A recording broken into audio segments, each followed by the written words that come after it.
This is a Pele Media podcast.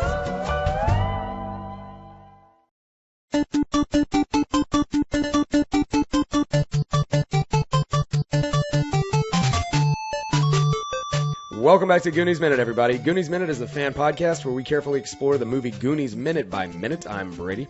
And this is your host.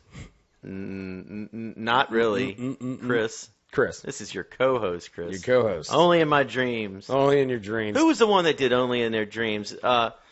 Only in my dreams, as real as it may seem. Oh, was only in was that my Madonna? dreams. No, Debbie Gibson, maybe. Debbie Gibson. That's a terrible. Debbie Boy, Gibson. my voice is All not right. on it tonight. Guess what I learned? But that's what I think that was. Guess what I learned doing Ghostbusters Minute? What? That's, your movie.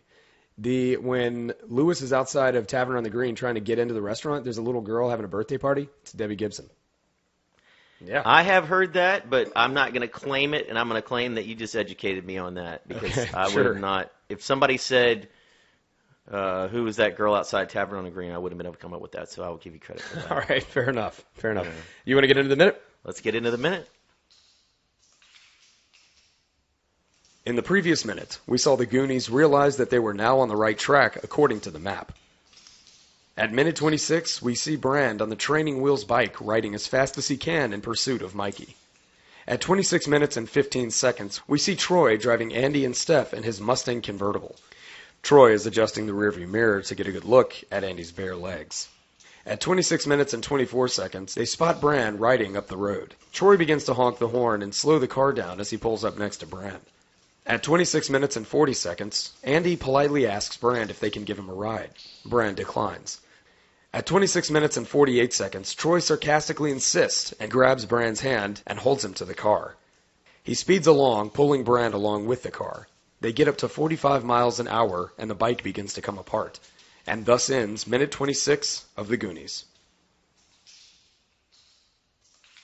So basically, minute 26 is, one of the biggest tools in... Who's the biggest tool? Troy. Oh. Troy, of course. Your classic 80s villain. I mean, just as... Yeah, he sucks. It's just as typical as it gets, And it's him basically, attempted murder on Brand, getting up to like 45 miles an hour. And an hour ago, I watched this again. Mm-hmm. And it made me angry again. Like every time I watch it and I see that scene, it makes me angry for many reasons. First of all, he's everything bad that could be associated. And let me watch myself and how I word this. Okay. Since I'm a poet. Everything negative that could come from a rich, elitist person, he is all the worst. Yeah. Okay, he is living the stereotype. He is Shooter McGavin when Shooter McGavin was young from Happy Gilmore. Right. This is how Shooter McGavin would be, the country club kid. Yeah. This is how, I guarantee you, Shooter McGavin was just like this. He is a snob. He is... for someone that I was not in a fraternity, I had some friends that were in fraternities. But he is the worst fraternity guy stereotypically you could ever come up with. Yeah. Yeah, absolutely. He's all of those things, and but he does a good job. Oh man, he plays the hell out of it. But man, it's attempted. Man, I'm telling you, it's attempted murder. We might talk a little bit more about it in a little bit, but I mean, it's. Yeah.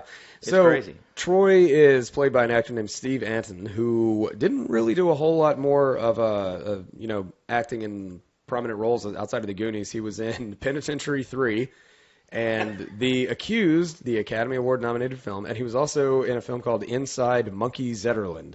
Boy, that was a big one. Yeah, which he co-wrote, I believe. So, but he's done a lot of stuff. He's done a lot of stunt work.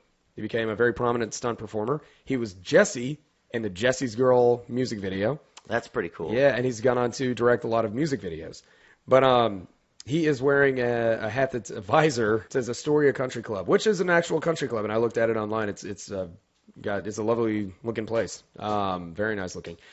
And you see him trying to look, at Andy. Oh, yeah. You know what I was thinking about? What's that?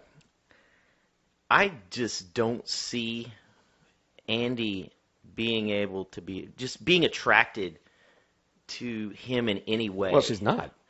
But why is she in the car with him? Who knows?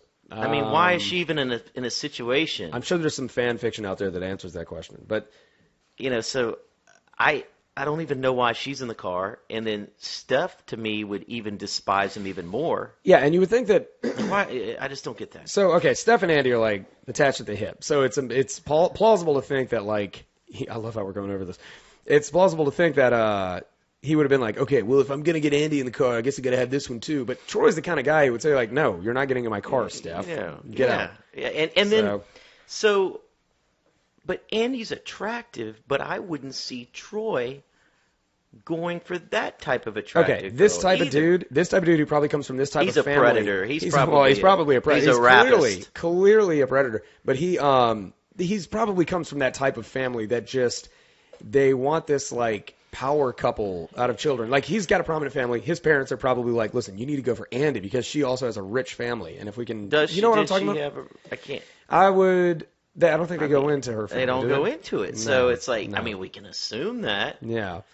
But it's like, and the fact that you Goonie, I mean, like Yeah. he even knows that she's associated with. I think it's odd. Maybe he's going after because she's a pushover and because Maybe she's weak. and he could be that much of a sexual predator, I and she would- is attractive. He just doesn't care. And you're right. She think could that's be it. a pushover. Yeah. Because obviously that has no interest in him whatsoever. Yeah. So he's like, okay, easy prey. Boom. And then he is the '80s villain.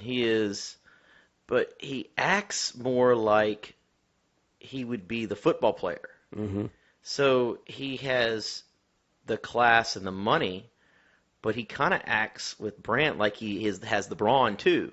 When in theory, like the way he holds him down, like holds his hand down and stuff, Yeah. you would think that that's almost like what the football player would do to the nerd. Yeah. And the Brandt, let me tell you what, in a fight, Yeah, Brand can handle his own for sure. I mean, that guy couldn't do anything. He'd need his 9-iron or his 3-wood right. to do something to Brandt. So obviously Brand wouldn't, handle his business right here because Andy's there, And he doesn't have a choice right now. he doesn't have a choice. He's trying to find his brother. Exactly. And we've been in these situations. Have you been in these situations before? You're in an embarrassing place. Welcome to my everyday. And something unavoidable is about to happen, and it's just like it's like, oh, here it comes, and that's he does a good job of acting when the car is about to pull up when he hears them coming up. He's like, oh gosh, Yeah.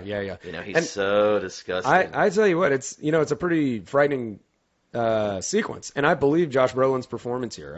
It's a terrifying idea, and especially when the bike starts to come apart. He should have died. That bike would have come apart after. Well, I think going off the cliff is what would kill him. That part. Yeah. That part pretty much ended. And Yeah. did you see I'm pretty sure that's a Mustang 5.0. It is. I don't. Yeah, I mean, you could be right. I know it's a convertible Ford Mustang from '85. As far as 5.0 is Thought concerned, I I'm not might have sure. seen 5.0 on the side, but I don't remember. It could But be. about around that time, up until the early '90s, they'd have the 5.0 on the side written, or not written, but printed. Yeah, it could have been. And have about 500 and something miles on it. Yeah. And Speaking I of, did look at that. Wouldn't you think a Mustang would have a speedometer that goes higher than 85? I mean, I don't at that point remember. in time, I don't know. Well, that's not. I mean, shoot, they had cars that go faster than 85 in Yeah, 1985. right. But no, I've driven those cars. My dad sold Fords for many years, I guess in the early 90s, and I just remember, man, it's just one of those things that I'm trying to catch them in something. Yeah, well, I mean, we break these things down in as great detail as we can. Speaking of which, Data's sister, I could not find any information on the actress. But outside of that, I do not have much more going on in this minute. No, that's all I have, Brady, for this minute, Okay. and let's see what happens next. Absolutely. Everybody, thank you so much for tuning in today for Minute 26. We will see you tomorrow for minute number 27 of The Goonies. And until then, I'm Brady. And this is Chris. And we're here to remind you that Goonies Never say die.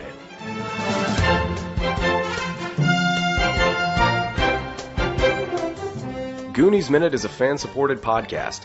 If you like the show, then leave us a review on iTunes. You can find us at GooniesMinute.com, Facebook.com/GooniesMinute, Twitter.com/GooniesMinute, and at Instagram at GooniesMinute.